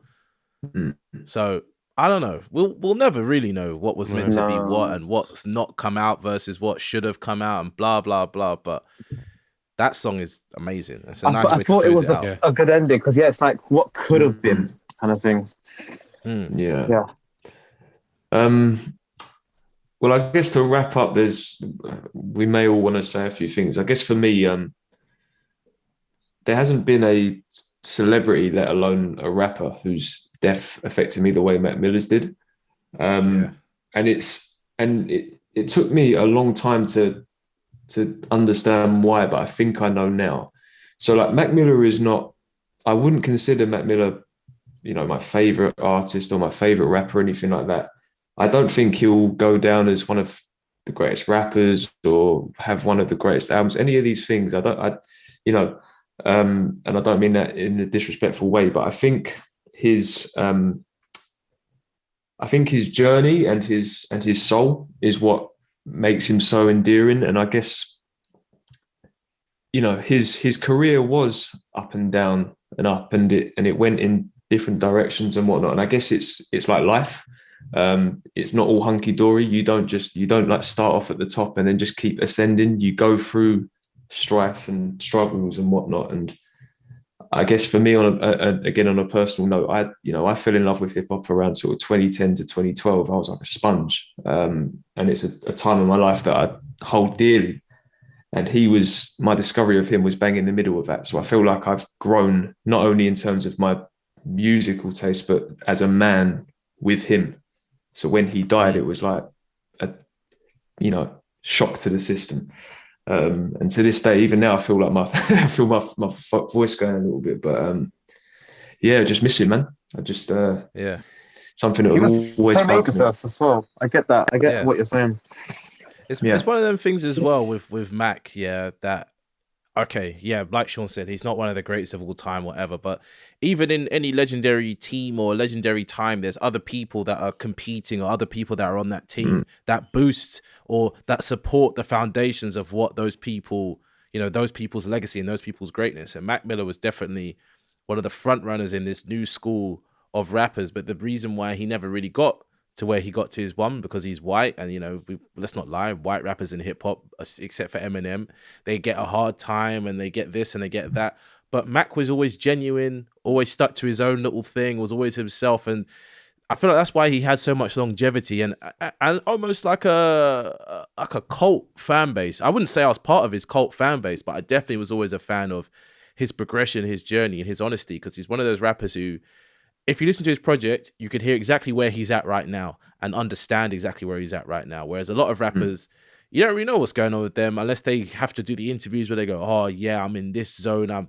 This album, I was trying to give you this, I'm trying to give you that. Mac Miller never had to do the interviews to explain where his album was coming from or what he was trying to say, because it was there. It was there plain as day. The ability was there plain as day. And it's just, he's one of those people that is, immensely talented, and that's shown by the amount of people that worked with him, both legends and new school people coming up and whatever. But just gone too soon, because after Swimming, I was excited to hear what his next project would be, and I was even thinking like, oh shit, I need to pay attention next time he comes over, I want to see him on tour.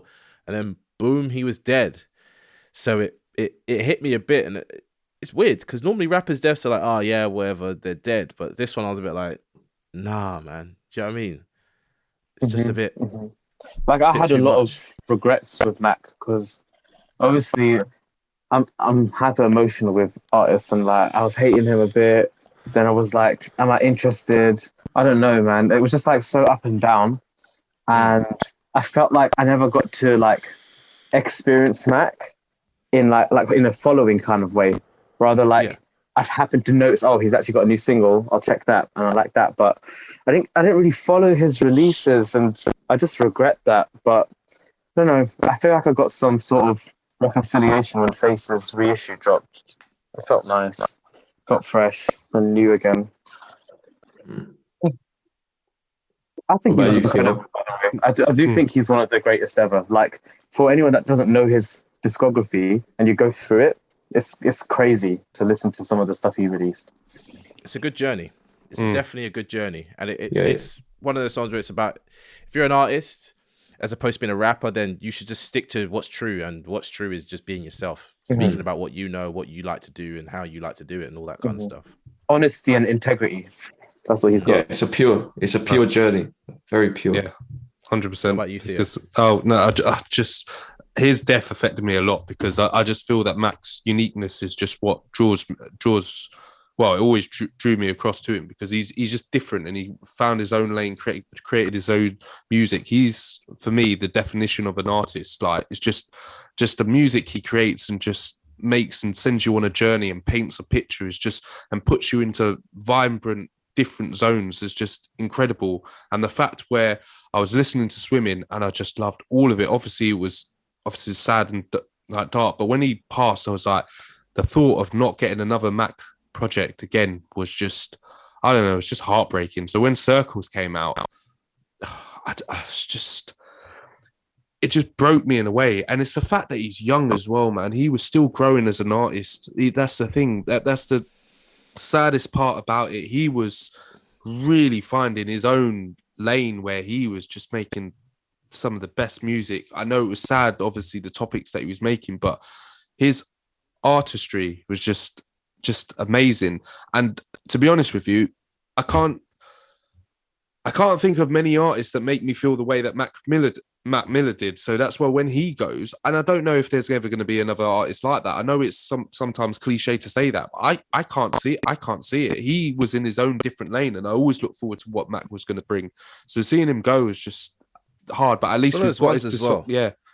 You can't grow up with an artist again. We're already grown up. Exactly. Now. We're already into adulthood. So there's no time for us to spend making these mad memories, or just chilling and becoming who we are now with another artist. Like, yeah, you might like another artist's music again, but it will be attached to like, oh, I'm out with the kids, or I was on my way to work, or I decided to do this on the way to there. But as a kid, you don't remember where or when you were listening to things per se, but you're listening to them a lot, like a lot. And it's like for Mac Miller's progression over the 7 years that we did have him and that we did listen to him, it was amazing. Yeah, and precisely. I don't think we're seeing artist progressions in the same manner anymore. Like people get better and better, but do they become more honest and find their himself? Sound? Yeah, like every single project. It was something kind of like what Kanye does in a way, right? But I don't know, maybe even more. But he was growing, wasn't he? That's the bittersweet bit. He was growing like that. That's the hardest, but that's the hardest bit to take. Circles, has his best artistry, no doubt. 100%. Well, talking about Circle's best artistry in that video, it blows your mind. So the end of Circles, not the Dulux version, the end of it, the chord is like sort of unfinished, but if you play it on a loop, it joins up with the start again because it goes in a circle. Honestly, it blew my mind. This is I don't think that's a fluke. That is done on purpose because you know what Mac's like. That is crafting albums is an art form, and not everyone's got it. Yeah, people make good albums to make a. Heady One done that recently as well. Hey, Heady One's the looping album. Oh, Heady One. Oh, Jesus. I just want to say that I rate that. What that mixtape? The mixtape he did.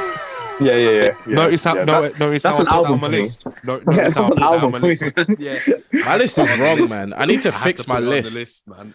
My list is all over the place because we're recording that soon, and my list. What were you saying? Sorry, I shouldn't have interrupted. I think you finished. I think the episode finished where Theo was talking about the only regret. I just wish I saw Mac live. That was such a. He was in London, wasn't he? At 2013. I wish I saw him live, man. What do you mean? That's a long time ago, man. No one was really checking it for him like that. But I feel like he hasn't actually come to the country when I was first an adult and two when I had money, because I would have gone otherwise. Do you know what I mean? Like, I really feel like I either slept on it or it never happened. I had a chance to go in 2011. I had a chance. I didn't have the money personally, but I reckon I could have, like, you know, begged and borrowed. My parents but I didn't do it, and I regret that now. But just to kind of briefly bring it back to Circles, I think that Circles is arguably one of the greatest, posthumous records that any genre, especially from Well, I was going to say definitely from the rap and hip hop world, but any genre, and the way his career has been handled since then, the class, and you can tell that the family are very much involved, and nothing feels forced, nothing feels like they're trying to make a load of money from him, and you know, John Bryan, who produced a lot of Circles as well, has really sort of handled that music in a way that I personally think that Mac would be proud of, even if it isn't exactly how he would have made it. But man, rest in peace, Mac. We miss you, and happy birthday, because we'll be dropping this on his 30th birthday, or what would have been his 30th birthday, which is crazy. Hey, this is Kieran, and thanks for listening. Shout out to my Indian people, I see you. Don't leave without hitting the link in the podcast notes to join our Discord server, where the discourse of our episodes continues. We've got curated playlists and more for you to check out there. Namaskar.